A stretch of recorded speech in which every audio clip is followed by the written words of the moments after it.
Cette CENI-là, c'est un organe stratégique qui lie les pays occidentaux à la souveraineté des pays africains, donc du Congo. La souveraineté du Congo, c'est-à-dire que si on veut faire un coup d'État légal, on ne va pas passer par qui que ce soit, on passe par la CENI.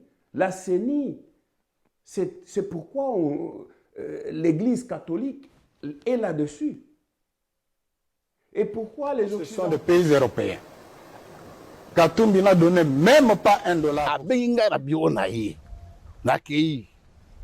Alors, secrétaire général, il y a 5 ans, on le respecte à ce titre, mais c'est un ministre l'abbé.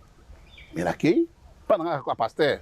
Oui, mais le secrétaire technique, le technicien, autant que ça, on peut respect. Abbé, il y a un bureau l'accueil. Alors, il y a un gars, pour me candidat.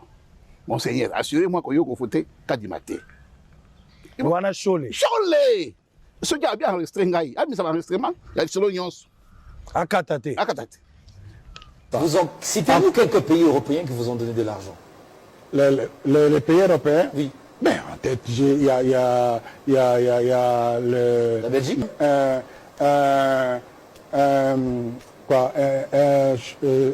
Comment là? Électronique? Un call center. Les Pays-Bas, je crois.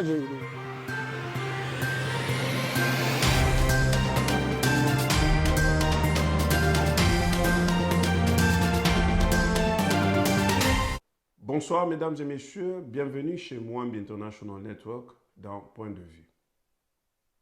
Ce soir, nous allons décortiquer la question suivante. Pour qui roule l'Église catholique au Congo? Et très spécialement, pour qui roule la CENCO au Congo? La CENCO, c'est quoi? La CENCO, c'est la conférence épiscopale nationale du Congo. La CENCO, elle est chapeautée par son secrétaire général qui s'appelle M. l'abbé Donatien Cholet. Alors pourquoi je viens avec cette question ce soir? Je viens avec cette question après une longue observation de la politique congolaise. Je parle du Mali, du Sahel, de la Guinée-Conakry, des autres pays. Et parfois, les gens pensent que je saute le Congo. Non, je ne saute pas le Congo, j'observe le Congo. Et j'observe que depuis un temps, au Congo, l'actualité, elle est dominée par les élections. Les élections qui doivent se dérouler en 2023. Et pour cela, il faut trouver le président de la CENI.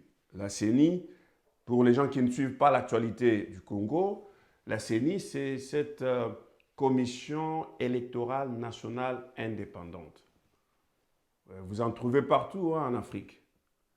La CENI, au Congo, elle a été instituée par la Constitution. La Constitution de 2000, qui a été votée en 2005, mais qui a été négociée à Pretoria, à Sun City, en 2002-2003. Et dans cette Constitution, dans son article 211, on a donné le pouvoir à la CENI d'organiser les élections, indépendamment des autres organes, des autres institutions de la République. C'est-à-dire que la CENI, elle est autonome, la CENI, elle est juridiquement indépendante. Et c'est là où le Congo a été piégé. Pas seulement le Congo, la plupart des pays africains sont piégés avec ce phénomène de CENI. Pourquoi je dis ça? Les Occidentaux, ce sont eux qui nous ont amené la démocratie. C'était eux qui nous avaient amené la civilisation. À l'époque de l'esclavage, à l'époque coloniale. Et aujourd'hui, nous sommes là avec la folie de la démocratie. Les Occidentaux, ce sont des gens qui aiment travailler avec les textes, des contrats. Ils étaient contractés, donc leur contrat, c'était la Constitution. La Constitution, la CENI. La CENI, c'est leur organe qu'ils peuvent contrôler. Souvenez-vous, en Côte d'Ivoire, Laurent Gbagbo a été donné, en 2010, Laurent Gbagbo a été donné vainqueur des élections vis-à-vis de Alassane Ouattara. Le Conseil constitutionnel l'a proclamé gagnant. Mais la CENI a proclamé Alassane Ouattara. Et la CENI était contrôlée par l'Union européenne, c'est-à-dire par la France.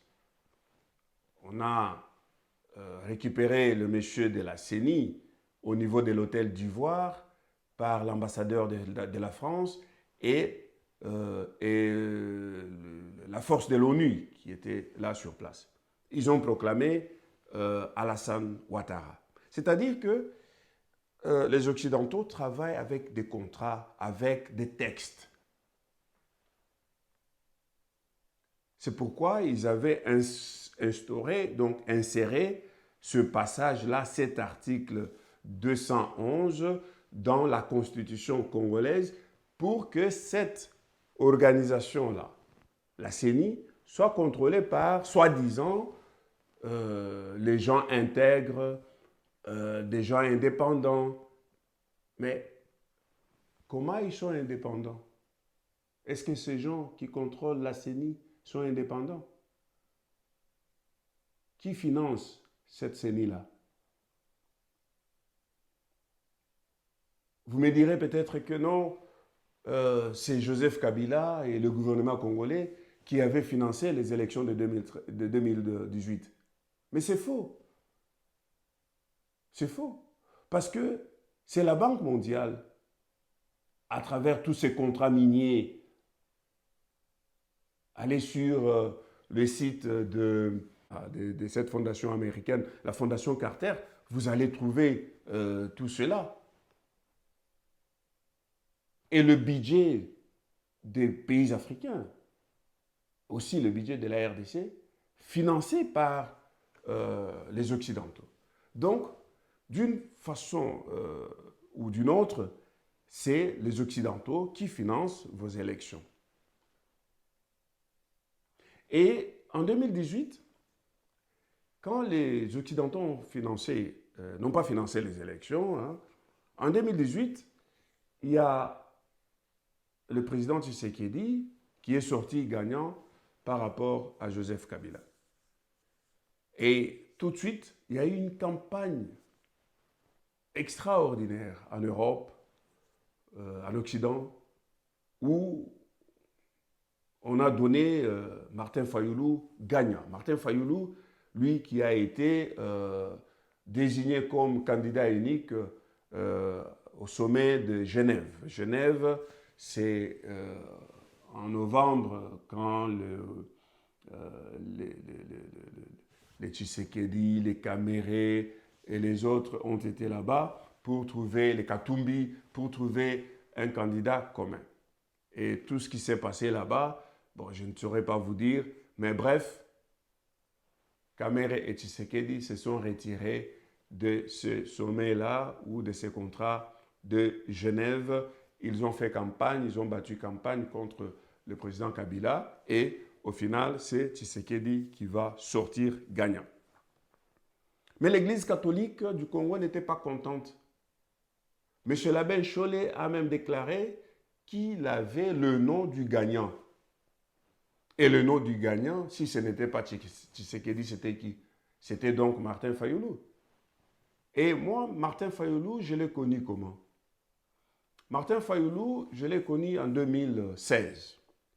En 2016, c'est là que j'ai connu beaucoup de politiciens congolais. En 2016, je suis allé au Congo quand il y avait quand les négociations le dialogue congolais était en train de freiner. Je voulais qu'on récupère ces dialogues congolais, qu'on l'amène un peu plus loin du Congo pour ramener les gens dans un autre environnement. Je voulais qu'on amène ça ici à La Haye. Et j'avais déjà des contacts au niveau du ministère des Affaires étrangères. Il y avait déjà le budget d'un demi-million d'euros qui était réservé pour ça. Et j'ai entamé ensemble avec Kofi Samafou, qui est ici en Hollande, pour que nous puissions avoir ces dialogues ici et que nous puissions, nous, en tant que Congolais, faciliter ça ici.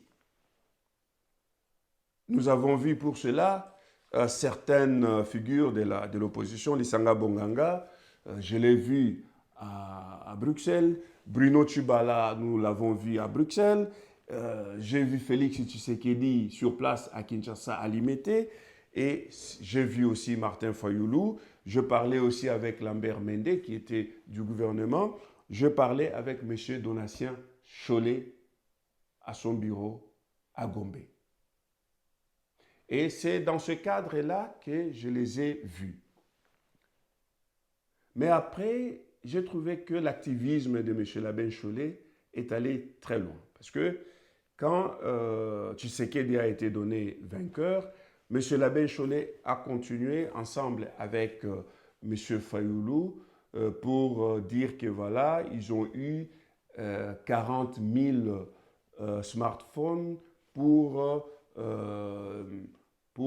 observer les élections. Et c'est la Hollande, selon M. Labin Chollet, qui avait installé ce call center, ainsi de suite. Vérité des urnes, et ça, nous serons extrêmement vigilants sur cette question. Finalement, pourquoi Internet? Parce que nous avons acheté près de 40 000 téléphones smartphones pour envoyer à notre centre de compilation tous les procès-verbaux, pour qu'il soit effectivement acté que nous avons acquis une grande victoire, une victoire massive pour Martin. Et je vous assure que cette mission d'observation a été accompagnée par les experts de renom qui ne sont pas des Congolais, qui ne sont pas les Occidentaux, parce qu'il y en a qui croient qu'on est sous la coupe de l'Occident, mais des Africains. En gros, ce sont des pays européens. Katumbi n'a donné même pas $1 pour ça. Citez-nous quelques pays européens qui vous ont donné de l'argent. Les pays européens? Oui. Ben, en tête, il y a le... La Belgique?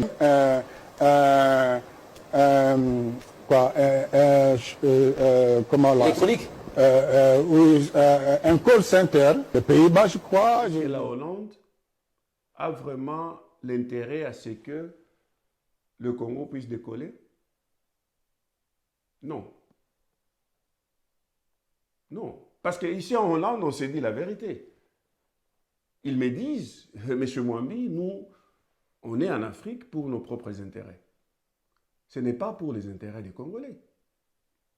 Et quand vous allez dans des chancelleries, que ce soit la chancellerie de la Hollande, de la Belgique, de la France et des autres pays, ils vous diront la même chose. Ils vont vous dire de leurs priorités dans votre pays. Pour le moment, ils vont vous parler de la paix. Ils vont vous parler de la paix dans la région. Hein. Ce n'est pas votre paix interne. Ils vont vous parler de la région des Grands Lacs, c'est-à-dire le Rwanda, l'Ouganda et le Congo. Il faut faire des choses ensemble. Pourquoi ensemble? Pas pour vous, mais pour eux. Ils vont vous parler de la démographie. Parce que vous, les Africains, vous faites trop d'enfants, vous êtes nombreux. Ils vont vous parler du climat. C'est ça leur priorité. Mais quand ils arrivent à parler de l'élection, c'est parce que ça les intéresse. Pourquoi? Parce qu'ils contrôlent cette CENI-là. Que ce soit l'Église catholique, que ce soit une autre Église, que ce soit d'autres personnes, cette CENI-là, c'est un organe stratégique qui lie les pays occidentaux à la souveraineté des pays africains, donc du Congo. La souveraineté du Congo, c'est-à-dire que si on veut faire un coup d'État légal, on ne va pas passer par qui que ce soit, on passe par la CENI. La CENI, c'est pourquoi l'Église catholique est là-dessus. Et pourquoi les Occidentaux, eux, ne viennent pas ouvertement comme ça dire, voilà, nous voulons que la CENI soit ceci ou cela. Pourquoi l'Occident doit passer par l'Église catholique? C'est simple. Parce que l'Occident fait face à un ennemi qui est son grand frère, qui est les États-Unis d'Amérique. Les États-Unis d'Amérique sont au Congo, sont omniprésents. Souvenez-vous de cet ambassadeur qui est partout, hein, qui s'habille en congolais, qui mange congolais, qui parle congolais. Chaque semaine, il a un nouveau nom. Et ça fait peur aux Occidentaux. Les Occidentaux, en fait, ça fait peur aux Européens. Eux, ils ne vont pas aller frontalement faire opposition aux États-Unis d'Amérique. Non. C'est pourquoi il faut passer par des petites organisations ONG, il faut passer par l'Église catholique pour qu'ils soient aussi dans le jeu. Parce que s'ils ne contrôlent pas la CENI, c'est fini, ils sont décalés, ils n'ont pas d'accès à la souveraineté de la République, de la République démocratique du Congo. C'est la souveraineté qu'ils veulent diriger. Et ceux qui les permettent et qui veulent le permettre à faire cela, c'est l'Église catholique en ce moment.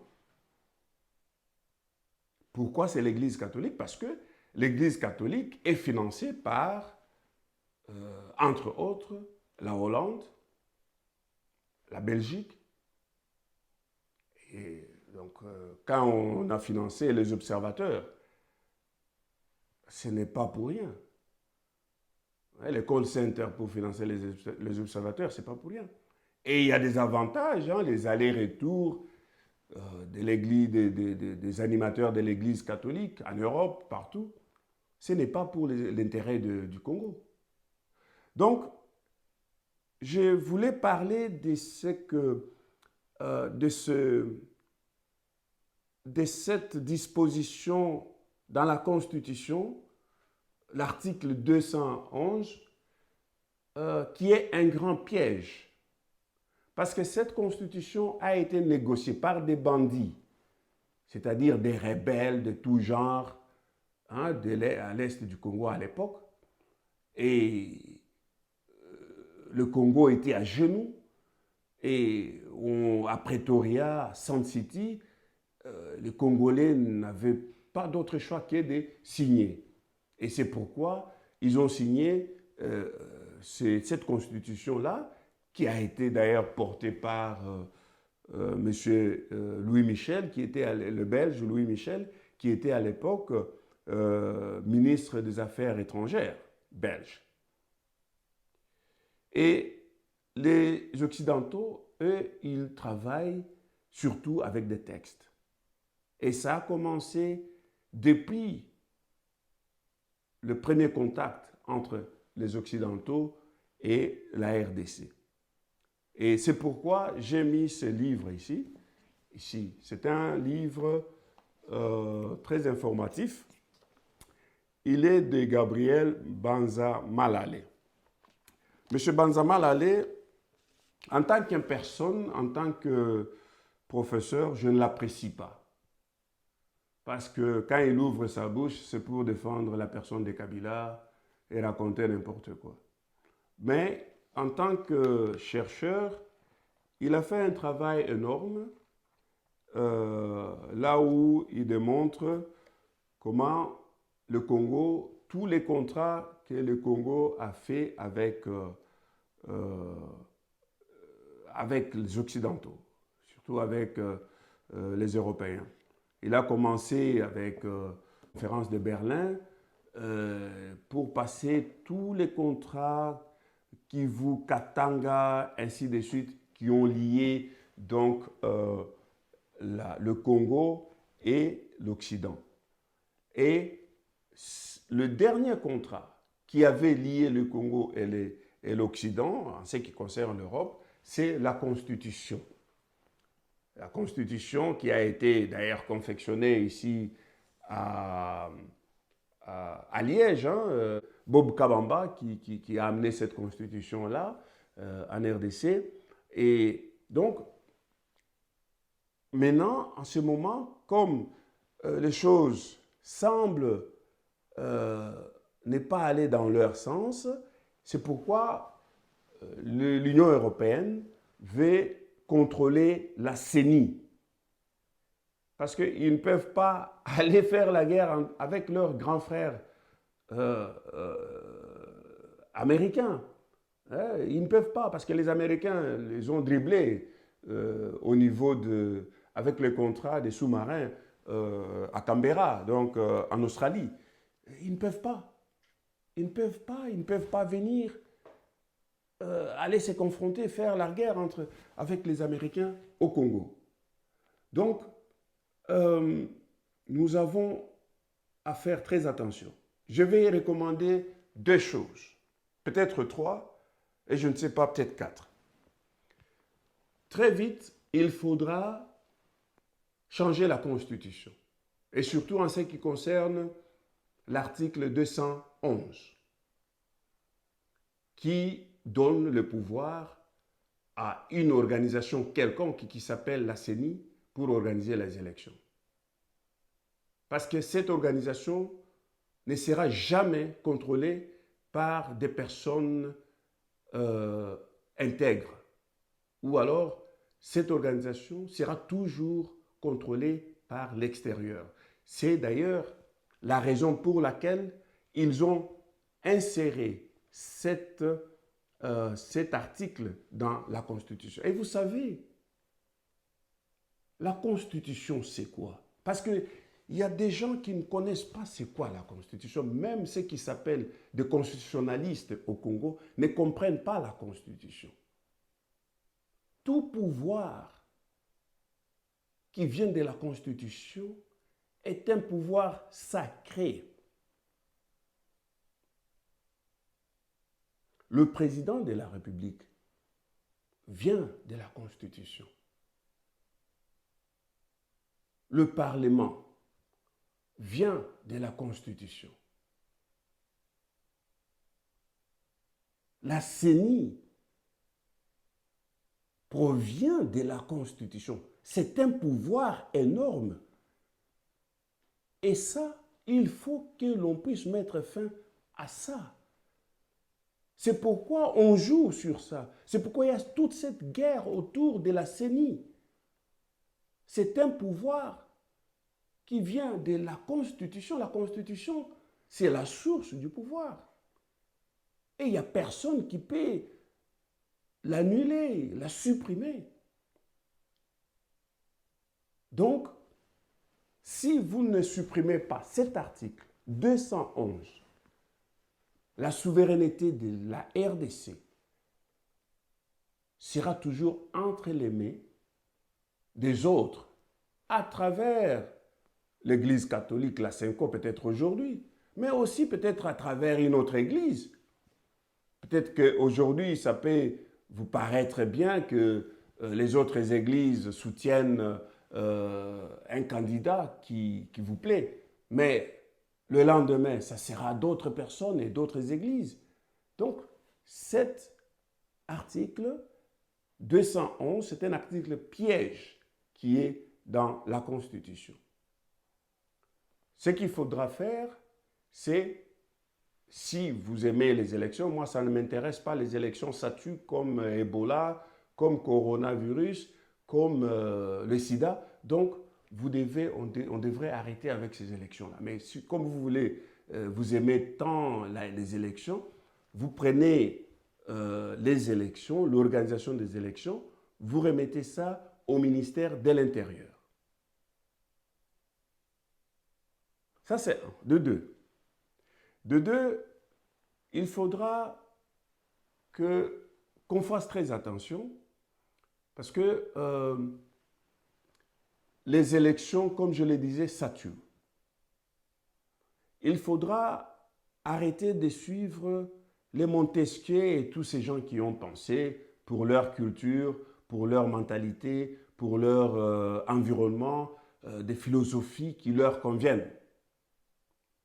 Il faudra constituer une commission parlementaire et une commission intellectuelle, universitaire, qui va aller au fond fin du Congo et faire des recherches sur les systèmes qui ont existé, les systèmes gouvernementaux, c'est-à-dire des royaumes, des empires et des coutumes, comment ils se sont organisés, comment ils ont géré leurs entités, et à partir de cela s'inspirer à ça pour insérer ça dans notre modèle de démocratie. Parce que la démocratie telle qu'elle se passe aujourd'hui, ce n'est pas le peuple qui est souverain. Ce sont les Occidentaux. Et c'est pourquoi tout le monde qui passe par là prend les Occidentaux à témoin. Ils ne prennent pas le peuple à témoin. Le peuple, c'est quoi? Ils vont les dribbler. Voilà, c'est ça. Et le dernier conseil, je vais donner à M. l'abbé Cholet, que je connais très bien. En fait, très bien, c'est peut-être trop dire. Je communique avec lui et je vais conseiller à M. l'abbé Cholet de beaucoup faire attention. Parce que lui, M. l'abbé Cholet et Fridolin Ambongo, le cardinal, ont perdu toute crédibilité. Il y a eu beaucoup de choses qui se sont passées. Ils ont été plusieurs fois dans les médias. Et ça n'honore pas la soutane blanche de l'Église catholique qu'on aime beaucoup, que j'aime beaucoup. Moi, j'ai étudié à l'internat à Kintangwa, chez les catholiques. Et vous savez que l'État a beaucoup de moyens. L'État a beaucoup de moyens. Pour la petite histoire, quand j'étais là-bas en 2016, je parlais avec plusieurs fonctionnaires de l'État. J'ai été toujours transparent parce que pour mon travail du lobbying en Europe, lobbying politique, j'ai besoin des informations. Je dois me ressourcer moi-même pour avoir une vision et pour défendre la RDC, défendre l'Afrique au niveau international. Mais là, j'ai parlé avec des fonctionnaires, des hauts fonctionnaires de l'État qui m'ont parlé de valises d'argent qui quittaient Lubumbashi pour la Senko. Et ils m'ont cité le nom de quelques prêtres qui faisaient ces navettes-là avec des valises d'argent. Mais tout ça, à l'époque, est-ce que c'est vrai, est-ce que c'est faux? Je ne sais pas. Mais quand on prend ce genre d'informations, on les mélange avec votre activisme d'aujourd'hui, on peut conclure qu'il y a des choses qui peuvent s'avérer vraies. Donc, il faut faire attention. L'Église catholique a été, pour beaucoup, dans le déclin même du royaume, des royaumes du Congo. Pour l'homme et la femme congolais, l'esclavage, c'était l'Église catholique. La colonisation, c'était l'Église catholique. Aujourd'hui, vous voulez mettre du désordre. Depuis des mois et des mois, il n'y a que la CENI, il n'y a que l'Église catholique. Alors que, à l'Est, là-bas, on tue, on viole, on pille. Le Congo, Sarkozy l'a dit, il est trop grand, trop gros, avec des richesses énormes, mais ça ne se dirige pas. Au lieu de coaliser les efforts pour diriger le Congo, vous parlez, vous, catholiques, de l'alternance. Aujourd'hui, en 2021, les élections sont en 2023. C'est quand même curieux. Vous perdez toute crédibilité. Je l'ai dit avec beaucoup de peine dans mon cœur parce que l'Église catholique, nous, on voyait ça de très loin. C'était sacré. Mais aujourd'hui, parce que vous parlez trop, nous sommes obligés aussi de parler. Aujourd'hui, parce que vous déraillez, vous servez des intérêts étrangers, nous sommes obligés de parler. Et ça fait mal au cœur. Ça fait mal au cœur. Mais ici, il en va de l'intérêt national. Vous pensez que tous les Congolais et toutes les Congolaises qui errent ici et là dans le monde qu'on appelle la diaspora n'ont pas envie de rentrer au Congo? Ils veulent rentrer au Congo. Mais ce n'est pas avec une CENI qui est contrôlée à travers l'Église catholique par les autres puissances. Non. Non. Ce n'est pas avec ça. Donc, on doit arrêter avec cette discussion, que l'Église catholique puisse corriger leur tir et peut-être qu'elle pourrait se réconcilier avec la population congolaise. Mais sinon, en ce qui me concerne aujourd'hui, je m'arrête là. C'était ça mon point de vue. Et il y a des éléments que je vais mettre dans ce point de vue, notamment des éléments dans lesquels Israël Mutombo fait une interview à quelqu'un qui dit que voilà, M. l'abbé Chollet lui aurait demandé de voter quelqu'un d'autre que M. Denis Kadima, que la Senko et l'Église catholique refusent et pensent qu'il est proche du chef. Alors, secrétaire général, il y a 5 ans, on le respecte à ce titre, mais c'est M. l'abbé. Mais l'accueil, pas dans un pasteur.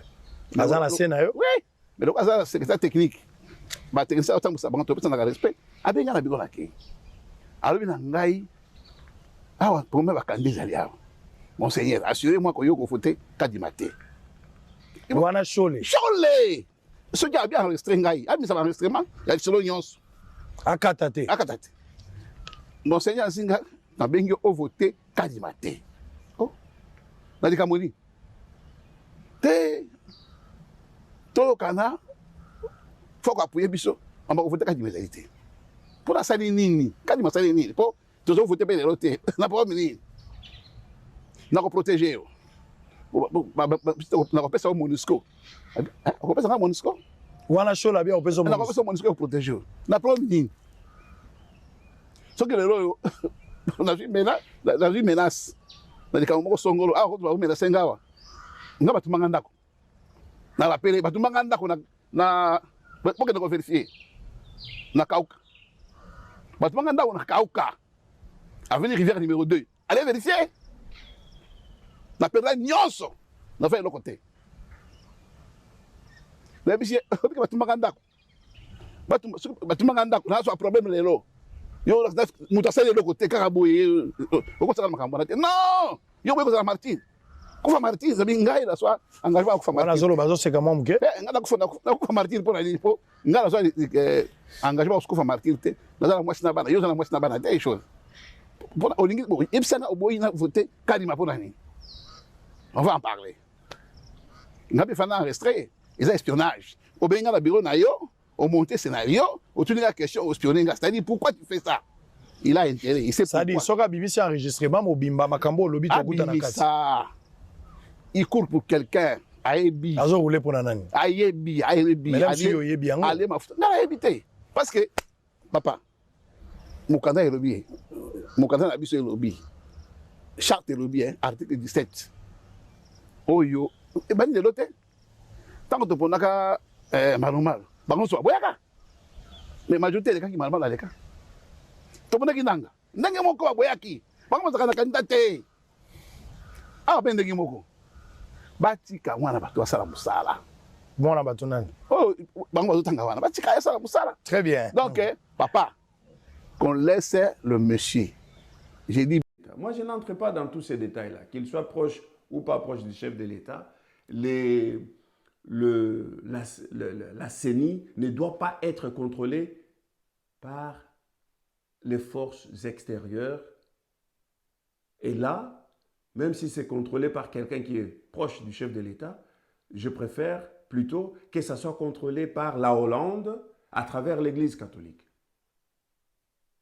Merci mesdames et messieurs, c'était Alphonse Mwambi et partagez cette vidéo sur Facebook et sur notre chaîne YouTube avec le nom de Mwambi International Network. C'est très important que nous puissions faire ceci parce que sinon, nous sommes toujours dans la bêtise sur les réseaux sociaux. Ici, nous éduquons, ici, nous informons. Et si vous voulez nous aider, nous sommes là, nous sommes à atteindre via les réseaux sociaux, mais vous pouvez toujours nous atteindre. Merci et bonne soirée.